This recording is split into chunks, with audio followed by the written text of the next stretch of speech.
Hello friends, welcome to my channel Saishika entertainment vlogs. कैसे हो आप सब लोग? उम्मीद है आप सब लोग बहुत ही अच्छे से होंगे।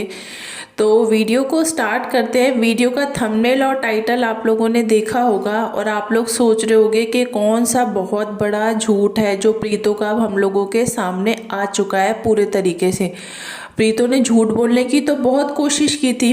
सब लोगों को पता है कि झूठ बोलने में वो वैसे भी बहुत ज़्यादा एक्सपर्ट है, और कैसे झूठ बोलना है, कहाँ झूठ बोलना है और किस सिचुएशन में क्या चीज़ बोलनी है, ये सब चीज़ें तो प्रीतो और उसकी फैमिली को बहुत अच्छे तरीके से आती है। यानी कि इमोशनली ब्लैकमेल लोगों को किस तरीके से किया जाता है, ये इन लोगों को कहते हैं ना, अंदरूनी इन लोगों के अंदर ये क्वालिटी है लोगों को बेवकूफ़ बनाने की। तो वीडियो को स्टार्ट करते हैं। अगर वीडियो अच्छा लगे, पहली बार अगर आप मेरे चैनल पे वीडियो को देख रहे हो तो चैनल को सब्सक्राइब जरूर करना, क्योंकि मेरी पूरी कोशिश यही है कि मैं लोगों के सामने सच्चाई लेकर आऊँ और इन लोगों का जो भी गलत है, चाहे नन्नू चाहे प्रीतो, इन लोगों का सच मैं आप सब लोगों के सामने लेकर ही आऊँगी। क्योंकि इन लोगों ने इतनी यूट्यूब पे जो गंदगी फैला के रख दी है ना, ये अपने आप को ये बोलते हैं कि हम इन्फ्लुएंसर हैं। ये लोगों को मतलब ये दिखाना चाहते हैं कि आप लोग हमारी लाइफ से कुछ सीखो, हम अपनी लाइफ में ऐसा करते हैं वैसा करते हैं। तो मैं बता देती हूँ,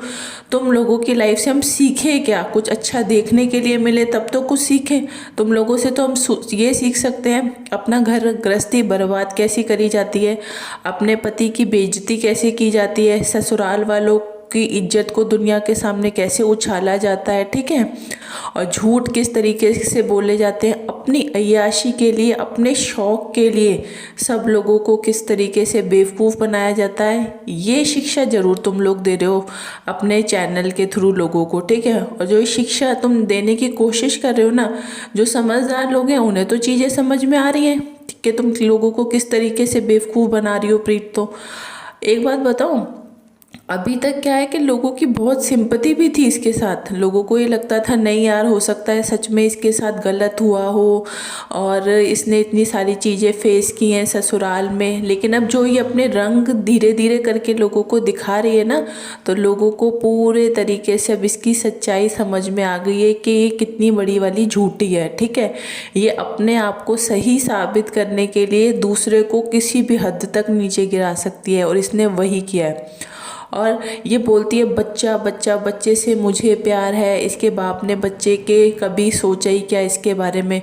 तो जब तू बच्चे को यहाँ पर ले आई थी तो वो वहाँ बैठकर सोच ही सकता था और कर भी क्या सकता था, ठीक है। अगर इतनी तुमको चिंता थी ना कि बाप भी बच्चे की परवरिश करे, बच्चे का खर्चा उठाए, सब करे, तो तुम वहीं रहती ना ससुराल में। बच्चे को लेकर यहाँ मायके में क्यों पड़ी हो इतने लंबे टाइम से?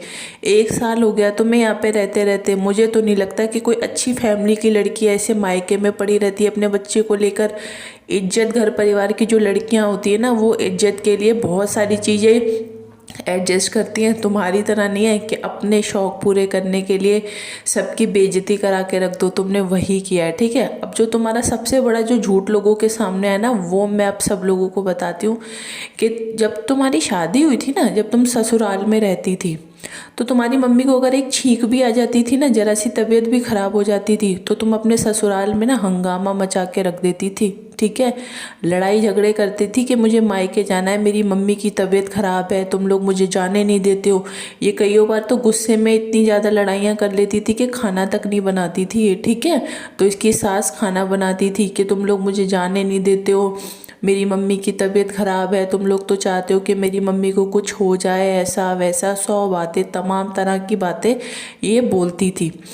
लेकिन इन लोगों ने कभी, ससुराल वालों ने कभी मना नहीं करा था कि भाई मत जा। अब तू डेली डेली अगर बोलेगी कि मुझे मायके जाना है, मायके जाना है, तो वो चीज़ तो देखो कोई भी ससुराल वाला पसंद नहीं करता, ठीक है। शादी से पहले ठीक है सिचुएशन अलग होती है, लेकिन शादी के बाद चीज़ें थोड़ी सी डिफरेंट हो जाती हैं। लड़की को ससुराल वाले लोगों को भी देखना होता है। ऐसा नहीं होता कि सिर्फ मायके वालों को ही देखा जाता है। और ससुराल वालों की, जब खुद की सास की तबीयत खराब थी तब भी ये मायके भाग गई थी, ठीक है। तब इसकी नंद आई थी अपनी माँ को देखने के लिए।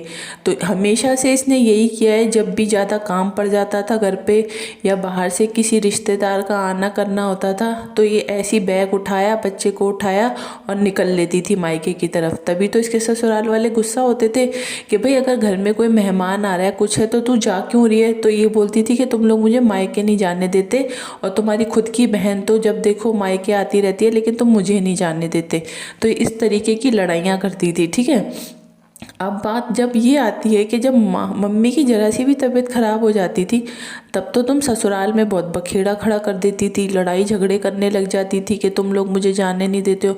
अब जब तुम्हारे भाई की तबीयत ख़राब है, इतने टाइम से वो दिखा रहा है डेली व्लॉग में कि मेरी तबीयत बहुत ज़्यादा ख़राब है, मैं परेशान हूँ, घर संभालने के लिए भी सिर्फ मम्मी है, मम्मी भी क्या क्या चीज़ें करें, घर संभालने की अपनी जॉब देखें, तो तुम्हें अब नहीं आ रही अपने मायके वालों की चिंता, तुम्हें अब नहीं हो रही कि मैं वहाँ पर जाऊँ और अपनी माँ और अपने भाई का ध्यान रखूँ और मेरे भाई की तबीयत ठीक नहीं है तो इस टाइम पर मुझे अपने भाई के साथ होना चाहिए।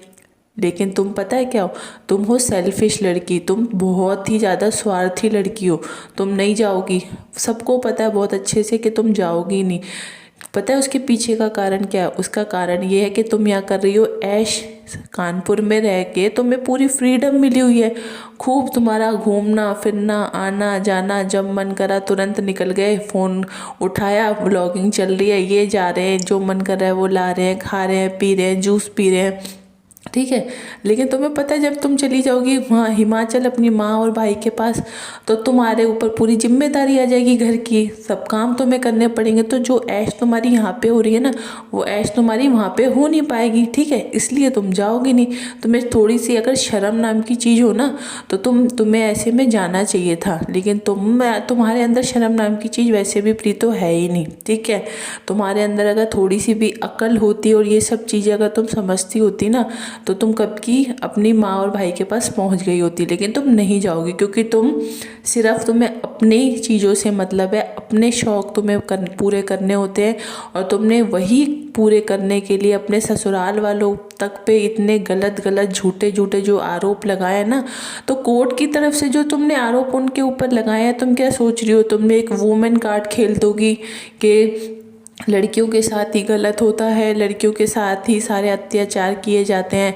तो ऐसा नहीं होता कि कोर्ट में जो तुमने केस डाला है तो हर चीज़ में तुम्हारा ही फेवर किया जाएगा, ऐसा नहीं होगा। जो भी तुमने केस उसके ऊपर लगाए ना नन्नू के ऊपर, उनकी पूरी जांच पड़ताल होगी, तब जाके पता चलेगा कि तुमने जो जो झूठ बोले हैं ना वहाँ पर, वो तुम्हारी सारे झूठों के वहाँ पे चिट्ठे जब खुलेंगे तब तुम्हें अपने आप अक्ल आ जाएगी। जो तुम अभी ये वुमेन कार्ड खेलने की सिंपैथी कार्ड खेल रही हो ना, ये तुम्हारा अब लंबे टाइम तक चल नहीं पाएगा। और जो तुम्हारी बहन और जीजा तुम्हें ये सिखा रहे हैं चीज़ें कि ऐसे ऐसे कर वैसे कर, और जिस तरीके की स्क्रिप्ट वो तुम्हें लिख के दे देते हैं बस तुम वही वही चीज़ें करती हो, तो अभी तुम्हें कुछ समझ में नहीं आ रहा ना तुम्हें समझ में आएगा, क्योंकि तुम्हारी आंखों पे भी पट्टी बंधी हुई है, ठीक है। लेकिन जब ये पट्टी हटेगी ना तुम्हारी आंखों पे से, जब तुम्हारी आंखें धीरे धीरे करके खुलेंगी तब तुम्हें समझ में अपने आप आ जाएगा कि ये मैंने क्या कर लिया, मैंने तो अपने पैर पे खुद कुल्हाड़ी मार ली।